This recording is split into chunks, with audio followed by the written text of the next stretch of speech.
Hello and welcome everyone.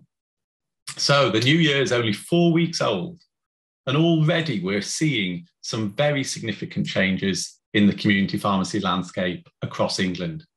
How will these play out and how will they shape the year ahead? So it started just before Christmas, of course, when we all heard Ed Waller was stepping down. He was leaving his role as head of primary care and moving into the central finance team, taking up a position as Deputy Chief Financial Officer. Now, interestingly, I hear from some of Ed's colleagues that there's a general sense of delight that someone who knows so much about primary care is moving into that central team, which tends to be dominated by secondary care, the hospitals and the trusts.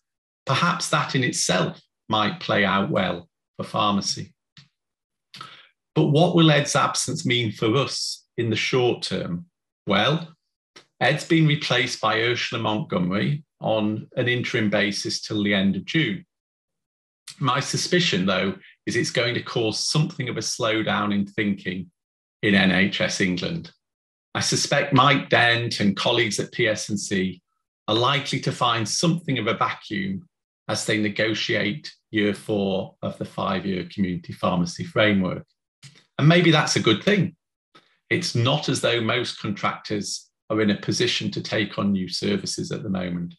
Clinical capacity is always challenging, and with the workforce pressures at the moment, this is surely only heightened.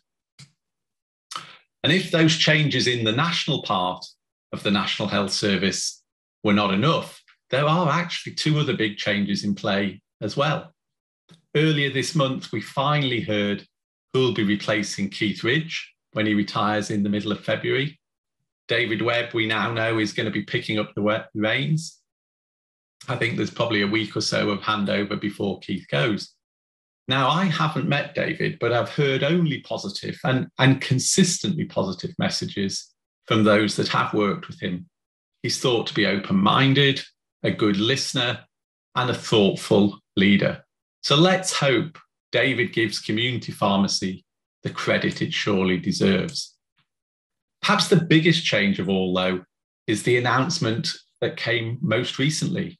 Just yesterday, we heard that Ian Dodge, National Head of Strategy and NHS England board member, is moving on at the end of June.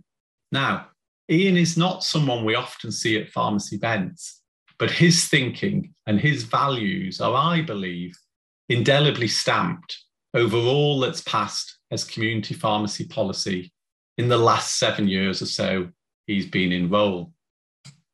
And of course, finally, closer to home, I'm hearing rumours that there might be a new chief executive at PSNC.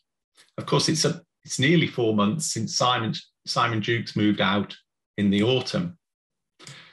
If this new person is able to start quickly, what impact might that have on the forthcoming representation review and the expected vote in a couple of months' time? So, as I say, we're 4 weeks into the new year, and there's clearly much to play for. You can be sure that from the MPA's point of view, we'll be trying to influence that agenda on behalf of our members. Currently, that's about 80% of the 58% of contractors who are independents of one size or another. So that's about 46% of the total contractor base.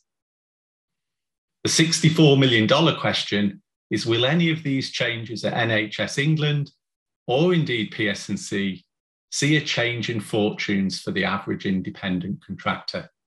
Will the high profile of the sector, some say the highest ever, the huge contribution to the COVID vaccination drive, the resilience of pharmacy teams generally during the pandemic, will any of these translate into any increase in funding over the final 2 years of the contract? So as I say, much to play for and much to promote moving forward. Here's to 2022.